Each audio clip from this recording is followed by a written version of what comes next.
Direct Connection is made by MPT to serve all of our diverse communities and is made possible by the generous support of our members. Thank you.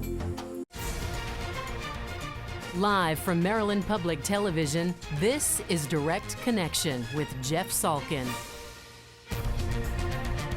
Hi, everybody. Thanks for tuning in for Direct Connection. It is Bay Week here on MPT, and when we think about the creatures swimming in the bay, we think of the crabs and the rockfish, but did you know there are also sharks, and not just little ones?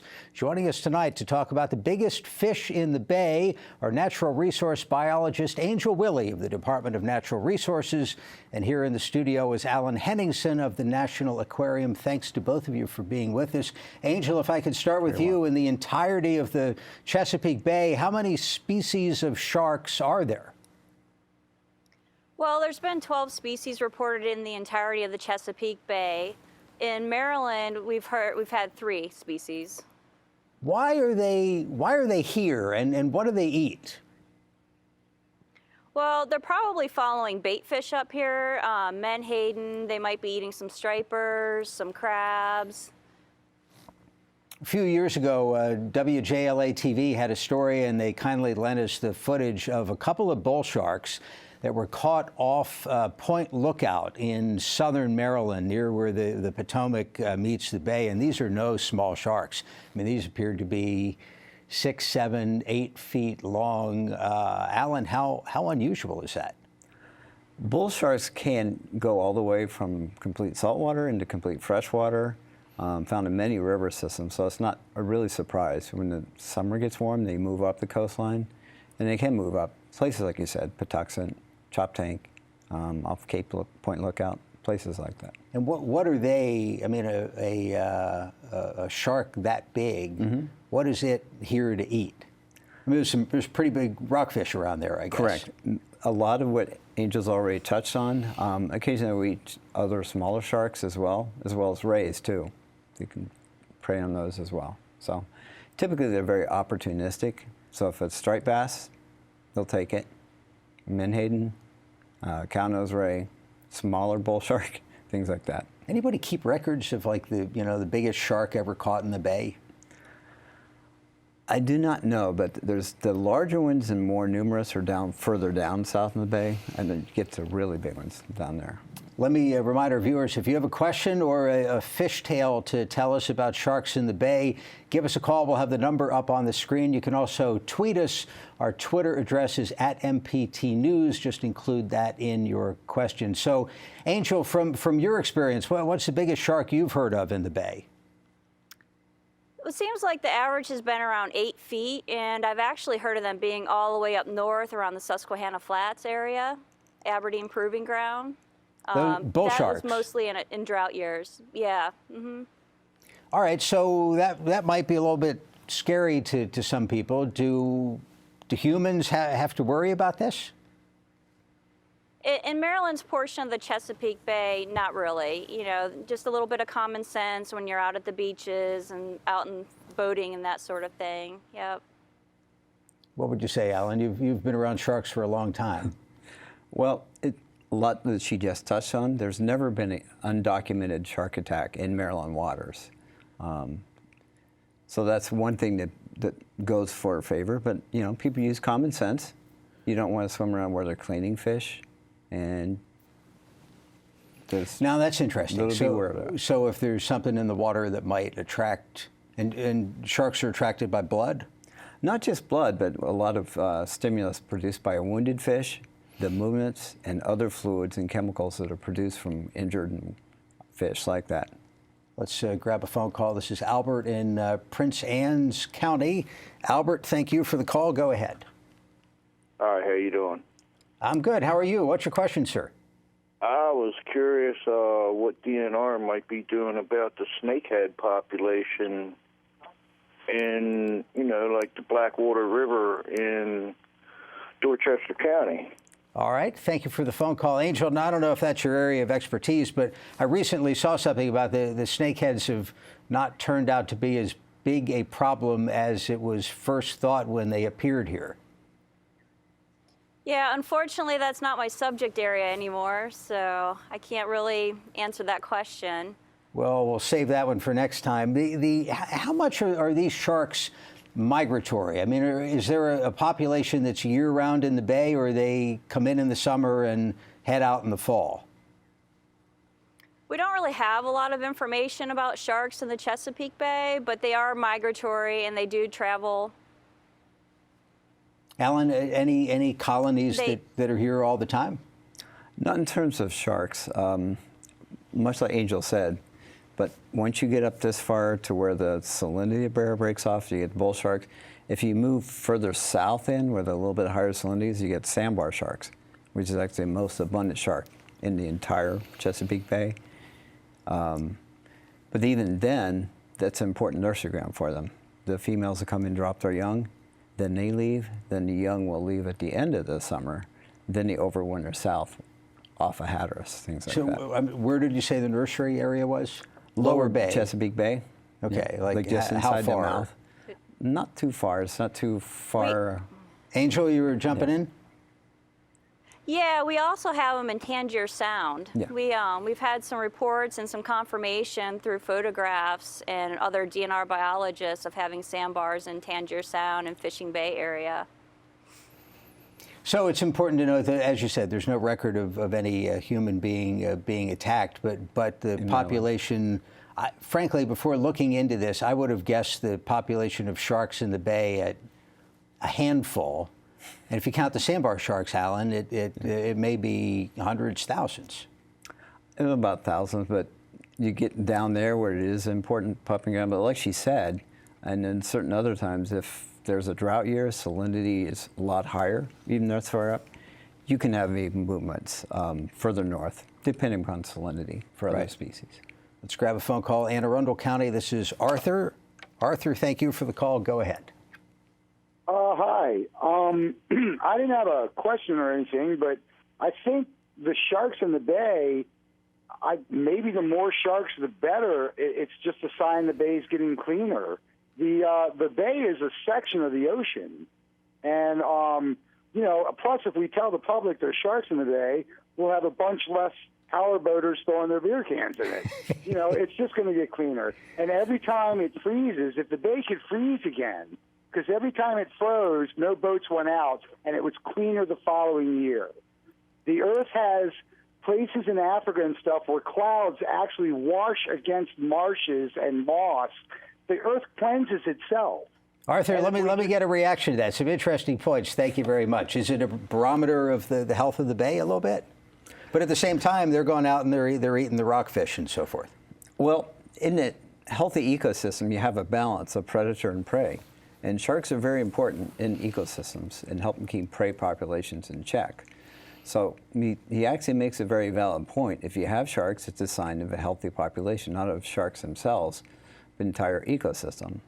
As long as you're taking care of the environment that they're in. Interesting. And this call from Montgomery County. This is David. David, thank you for calling. Go ahead. Hello? Yeah, you're on. What's your question? Oh, my question was, my question was, like, what kind of fish would the...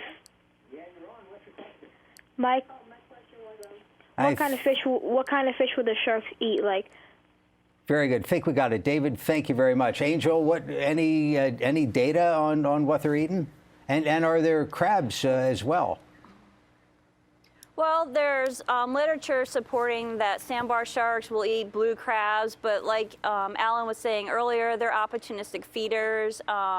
The pound nets where the bull sharks have been captured, you've seen them in the previous papers and all, those pound nets are popular places for menhaden and striped bass to be found. So, it's a pretty good indication that they're probably eating those species if they're getting caught out of the pound nets.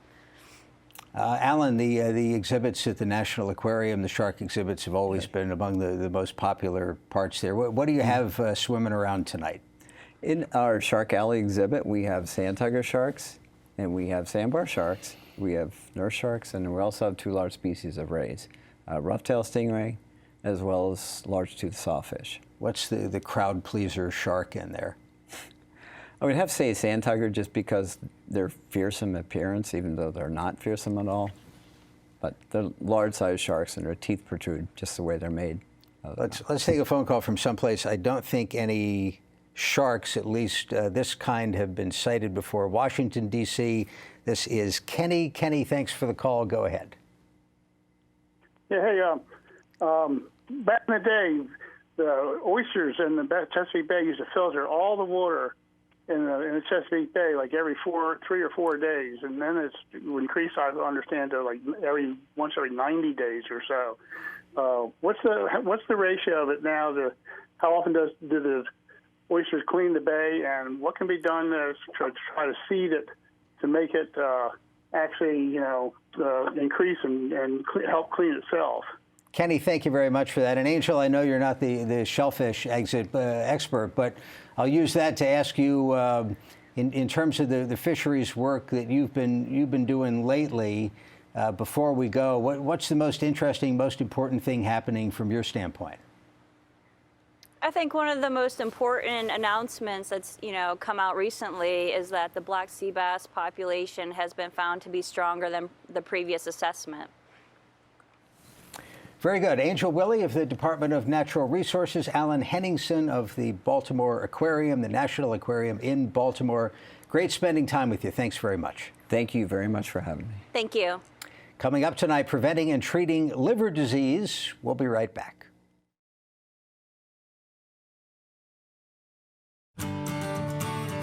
Got an unused vehicle going nowhere? Donate it to the one place that can take you any place. Visit mpt.org/vehicles and support the programs you love on MPT. The MPT app puts our programs right at your fingertips, so you can choose when to watch, what to watch, wherever you want to watch it. Download it now.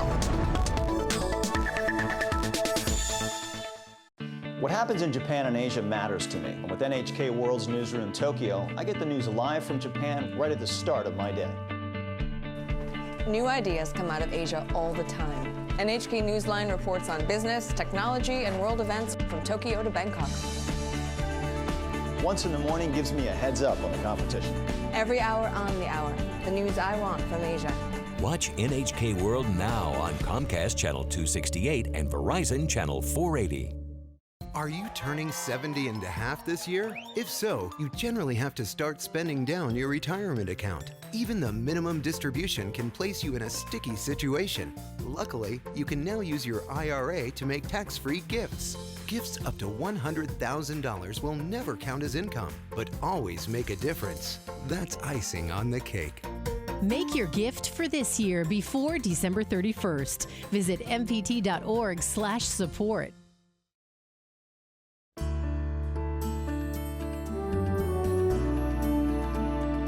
Joining us for this week's Your Health segment is Dr. John LaMattina, Assistant Professor of Surgery at the University of Maryland School of Medicine and Director of the Living Liver Transplant Program at the University of Maryland's Medical Center. Doctor, thank you for being with us. Thank you so much for having me. So April is Donate Life Month, one of the reasons to focus on the miracle of transplants. 295 liver transplants in Maryland last year, which is a great thing, and that number has been increasing. Absolutely, it has been. Unfortunately, the number of people that need liver transplant is also increasing. And the number of donors that we have throughout the United States is up a tiny bit, but relatively stagnant over the past decade, which is one of the reasons we talk about this, so more people think about organ donation. So we have 900 people on the waiting list in Maryland. Typically, when it gets to the transplant stage, well, let's back up a little bit. What's wrong with someone's liver? What tends to lead to a situation where they would need a transplant? Sure, this depends a little bit on what country you live in and actually what part of the country that you live in. But here in the Mid-Atlantic, in particular the Baltimore-Washington corridor, we have a lot of hepatitis C, a lot of burden of that, and a lot of burden of alcoholic disease. So for us, that's probably about 80 to 85% of the reasons that we have to transplant people in this area. All right, and when someone gets a new liver but has a history of a disease, does the new liver take on the same problem at some point? It's a good question, and one that we battle with everything that we transplant people with. Really, for hepatitis C, the treatment has revolutionized in the past 2 years. So even if we transplanted someone with hepatitis C, we could cure it after transplant. And that's changed. So 5 years ago, that wasn't an option. And now about 95% of people with hepatitis C can be cured either before or after transplant from the virus. In terms of alcoholism, we're working very hard with our patients, with our social workers, and with our psychiatrists to make sure that once someone gets a liver transplant, they don't go back to drinking and we have a low recidivism rate. Right. So the barriers to being able to do more transplants, in addition to your time and schedule, is the availability of transplantable organs. And what percentage at this point would be from living donors as opposed to cadavers? In the U.S., living donation has lagged behind other countries. So some other countries where they don't have a deceased organ donor pool, so where there is no other option, countries like Korea, Turkey, living liver donation has been a huge, if not the only way to have liver transplant. In the United States, we have a relatively robust deceased donor program throughout the country. Unfortunately, we only do about 5,000 livers per year. If you're one of those 5,000 people, or their families, this is critical and this is wonderful, but we have 17,000 people waiting. For those people, we're trying to encourage living donation. Is it better for the patient to get one from a living donor as opposed to a deceased donor? It's a bit of a complicated question, and I think depends to some degree with how ill you are at the time of transplantation and what your disease is. We've looked at our particular center, and this is supported by national data. And if you have a living donor come forward, you are more likely to be alive if you then go forward with that living donor than if you wait for a deceased donor. Our survival is 5 to 10% better with living donation. Let me remind our viewers, if you have a question about liver transplantation, liver disease, give us a call. We'll have the number on the screen. You can also tweet your questions. The Twitter address is @MPT News. So the idea of, people are familiar, maybe more familiar with the idea of a living donor donating a kidney, of which we all have two, so giving up one, the other one takes on the burden. The good Lord only gives us one liver. So how is it possible for a living person to donate? So in terms of kidney donation, people have been donating one kidney from one person to another living person since the 50s. For the reasons that you said, it's anatomically intuitive. You can take one kidney out, the other kidney does the job of two. In terms of liver, you only have one. So you really have to take one liver, which is one solid organ, and make that into two functional organs that will work both for the donor and for the recipient. So you have to split the blood vessels, split the bile ducts, and split the liver itself, which is a long and challenging operation. You do that operation. We do that operation. It's about 10% of what we do. So if we do 150 to 170 liver transplants in a year, we'll do this 12 to 20 times per year. How long are you in the operating room doing that? You know, it's a long day. It's a serious day. We have a team of really over 100 people. We have 4 surgeons that are involved when we do these operations. All 4 of us are in the 2 operating rooms. We start with the donor surgery typically between 8 and 8:45 and are operating on the donor typically till between noon and 1. And then we bring the liver over to the recipient room where we had started around 11, and then we're typically done between 4 and 6. So it's a full day. It takes how long it takes to do it well and to do it safely for both parties. Has a reputation as being, I don't want to say unsafe, but challenging for the reasons we've discussed. So when you talk to a potential donor, what do you tell them? We ask our recipients if they have someone whose roughly age is 18 to 55 that's in generally good health, that's never had major abdominal surgeries, to simply give us a call. And from that point, we do a very brief history over the phone, and then they come and they meet with me, and I spend an hour with them, and I talk to them about the operation and the steps of it and how we do it and why we do it. And I almost always close with this, that if this is something that you want to do, we will try to help you do it as long as we think we can do it safely and get you home to your family. It's a very big burden of responsibility on me. It's a big burden of responsibility on our team. And it's really a big responsibility on our hospital and our School of Medicine to do this, because I have to have that donor do well and get home to their family.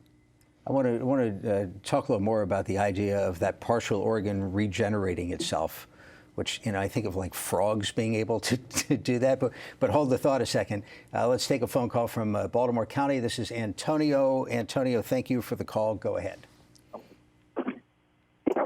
You're on, sir. Yes, sir. What's your question? My question is, I noticed they have come up with a cure for hepatitis C. What's on the horizons for hepatitis B? And I was under the assumption that hepatitis B was a lot less deadlier than hepatitis C. We'll get you an answer. Thank you very much for the call.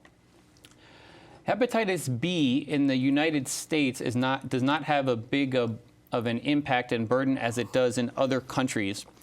We've had effective vaccinations for hepatitis B. There are countries where it's endemic, and in those countries, and this would be some of the Asian countries, Korea in particular, they have and in Turkey actually, they have a big burden of hepatitis B. That hasn't proven to be the case. We do have people that have cirrhosis and end-stage liver disease from hepatitis B. It's a much smaller percentage of our patients. I would say 5% of the patients or less that we transplant per year is for that indication. And typically, these are people that grew up in other countries and then came to America.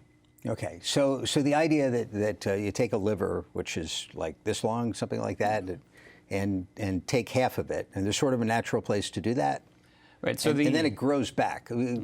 Explain. So the surgery, in many ways, is defined by the individual anatomy of the donor.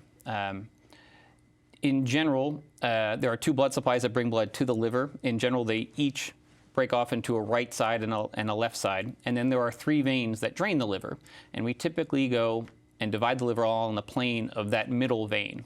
And we keep, I always say half, and people say half casually when we're talking about this, but in general, it's about 40% stays with the donor and 60% roughly goes to the recipient. So the donor actually keeps the smaller half, which does seem a bit unfair, but leads to better outcomes in the recipient, and has been shown over decades of liver surgery to be safe for the donor. How long till the donor is back to normal?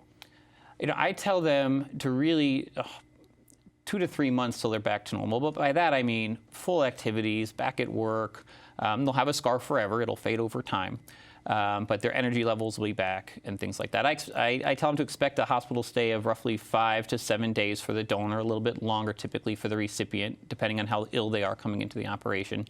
And then I see them weekly for a month or 2. And by that time, they're really starting to feel quite a bit better. Phone call from Baltimore County. This is Lillian. Lillian, thank you for the call. Go ahead. Yes, I would like to know Yes, someone ma'am. to heal up from a liver transplant. Say again? How long would it take for someone to heal, the body to heal up after a liver transplant? Very good. Thank you so much. So for the recipient, how long? Yeah, thank you, Lillian. For the recipient, what I've found is that it really depends on how ill you are at the time of transplant. There are so many people waiting on the waiting list that you have to be really quite ill before you get the opportunity to receive a liver transplant. So for last week, I did 5 transplants. 3 of them were in the ICU on dialysis with medications to support their blood pressure at the time of transplant. 20 years ago, people would be at home and we would call them in for transplant. That's only about half now of the patients, maybe less than that. And so we're fighting to get through how ill you are versus just the after effects of transplant. If we call you in from home and you're relatively stable, I would expect that you'd be out of the hospital in less than 2 weeks and really feeling quite well at about 2 months. One more phone call. Carroll County, this is George. George, thank you for the call. Go ahead. Yes. What is, after a blood test, if you have high liver enzymes, what does that usually mean or could lead to? George, thank you. We'll get you an answer on the air.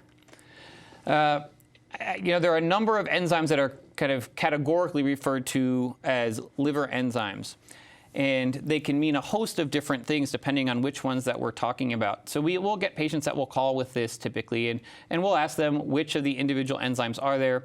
And it could be something, really as mild as you were exercising particularly vigorously the day before, or it could be that your liver is inflamed a bit from fatty liver disease, which is increasingly common in the United States.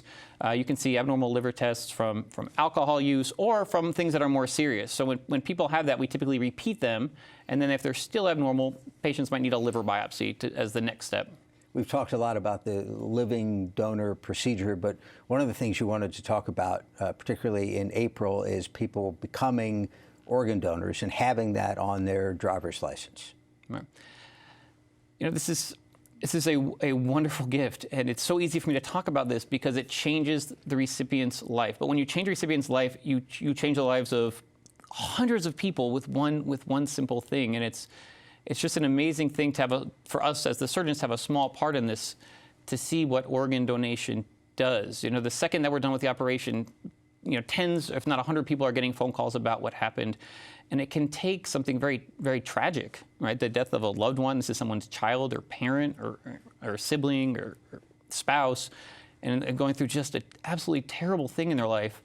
And some degree of hope and encouragement that it wasn't all for nothing can happen when they become an organ donor. And I think the single most important thing that you can do is to tell people that you want to be an organ donor, so that your family knows that this is what you want, and really, you know, gain the benefit of just helping people. A single organ donor can help 7 or 8 people, and it's really something very, very special to be part of.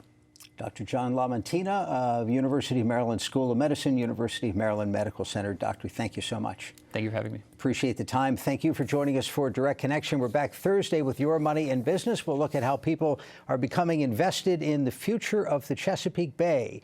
Now, for all of us here at MPT, I'm Jeff Salkin. Thanks for watching Direct Connection, and have a good night.